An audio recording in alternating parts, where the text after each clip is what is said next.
क्या होता है जब दुनिया के दो सबसे बड़े लोकतंत्र व्यापार को लेकर आमने सामने आ जाते हैं? चलिए, अमेरिका और भारत के बीच चल रहे इस व्यापारिक गतिरोध के पीछे की असली कहानी को समझते हैं। ट्रंप प्रशासन के दौर में माहौल कुछ ऐसा था कि उन्हें पूरा यकीन था कि भारत दबाव में आ जाएगा और एक बड़ा समझौता बस होने ही वाला है। लेकिन देखिए, इतने साल बीत गए और नतीजा कुछ भी नहीं। कई दौर की बातचीत हुई, लेकिन वो जरूरी सौदा आज भी अटका हुआ है। तो आखिर गड़बड़ कहाँ है? और यहीं से असली सवाल खड़ा होता है, जब दो इतने शक्तिशाली नेता ट्रंप और मोदी साथ दिखाई देते हैं, तो असल में इस डील को रोक कौन सी चीज रही है?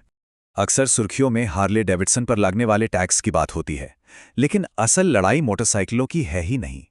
ये लड़ाई है एक कहीं ज्यादा बुनियादी चीज की, जो सीधे भारत के दिल से जुड़ी है। वो है हमारा भोजन।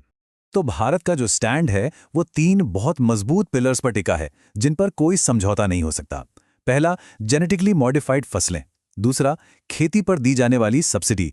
और तीसरा, डेयरी। ये तीनों ही भारत के लिए एक बड़ा खतरा है। तो चलिए सबसे पहले जीएमओ को समझते हैं। ये वो फसलें हैं जिनके डीएनए को लैब में बदला जाता है ताकि पैदावार बढ़े और कीड़े ना लगें। ये अमेरिकी खेती का आधार है, लेकिन भारत के लिए ये एक बहुत बड़ा सवाल खड़ा करते हैं। और देखिए, भारत ने ये पहले भी देखा है। बीटी कॉटन की कहानी एक चेतावनी की तरह है। एक विदेशी कंपनी पर निर्भरता ने भारतीय किसानों को कितना कमजोर बना दिया था और हमारे अपने बीजों पर हमारे अधिकार को लेकर कैसे गंभीर सवाल खड़े कर दिए थे। अब ये देखिए, ये आंकड़े कहानी को बिल्कुल साफ कर देते हैं। अमेरिका अपनी भारी सब्सिडी की वजह से भारत में मक्का यहाँ के किसानों से भी सस्ता बेच सकता है। ऐसे में भारतीय किसान बाजार में टिकेगा कैसे? और फिर आता है डेयरी सेक्टर। जरा इस नंबर पर गौर कीजिए, 8 करोड़ किसान परिवार। ये कई देशों की कुल आबादी से भी ज्यादा है। इन सब की रोजी रोटी इसी उद्योग पर निर्भर करती है। तो ये लड़ाई सिर्फ खेती की नहीं है। असल में ये व्यापार विवाद एक बहुत बड़ी वैश्विक शतरंज की बिसात का हिस्सा है। और ट्रंप के लिए ये सब कुछ जियोपॉलिटिक्स यानी भू राजनीति के बारे में था। ट्रंप एडमिनिस्ट्रेशन के लिए बस एक ही दुश्मन था, चीन। और चीन के साथ अमेरिका का ये भारी व्यापार घाटा उनके लिए सबसे बड़ी आर्थिक लड़ाई थी, जिसे वो किसी भी कीमत पर जीतना चाहते थे। और इसी सोच से निकली ट्रंप ट्रेड प्लेबुक। तरीका बड़ा सीधा था। पहले एक देश के साथ व्यापार घाटा पहचानो, फिर उस पर गलत तरीकों का आरोप लगाओ, उसके सामान पर भारी टैक्स लगा दो और आखिर में उसे अपनी शर्तों पर एक नया सौदा करने के लिए मजबूर करो। चीन के बाद भारत उनका अगला निशाना था। तो ये समझना जरूरी है कि ये सिर्फ व्यापार की बात नहीं थी, ये दुनिया पर कंट्रोल की बात थी। लक्ष्य एक ऐसी दुनिया बनाना था जहां अमेरिका नियम तय करे और भारत जैसे देश एक आज्ञाकारी साथी की तरह उसकी बात माने। ये हालात भारत को एक मुश्किल जगह पर खड़ा कर देते हैं। तो सवाल ये है कि इतने दबाव के बीच क्या भारत के हाथ वाकई खाली हैं या उसके पास भी खेलने के लिए कुछ दांव है? और जवाब है नहीं। भारत के पास कुछ ऐसे तुरुप के इक्के हैं जिनके बारे में ज्यादा बात नहीं होती। उसकी असली ताकत है वैश्विक अर्थव्यवस्था के बैक ऑफिस के रूप में उसकी अहम भूमिका। जैसे कि दवाइयों का सेक्टर। अमेरिका में इस्तेमाल होने वाली हर 4 में से एक जेनेरिक दवा भारत सप्लाई करता है। सोचिए, ये अमेरिका के हेल्थ केयर सिस्टम के लिए कितनी बड़ी निर्भरता है।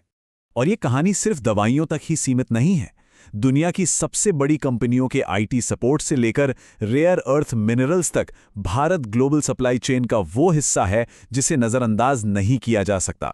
अगर भारत इसे रोक दे तो एक वैश्विक संकट खड़ा हो जाएगा। ये सारी बातें हमें भारत के लिए एक बहुत बड़े सवाल पर ले आती हैं।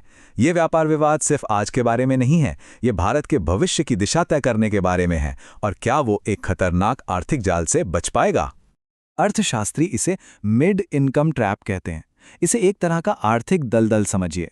एक देश गरीबी से तो निकल जाता है, लेकिन वो कभी सच में अमीर नहीं बन पाता, क्योंकि वो सस्ते सामान बनाने की रेस से बाहर हो चुका है, पर कुछ नया बनाने की क्षमता अभी तक नहीं बना पाया है। भारत के सामने 2 रास्ते हैं।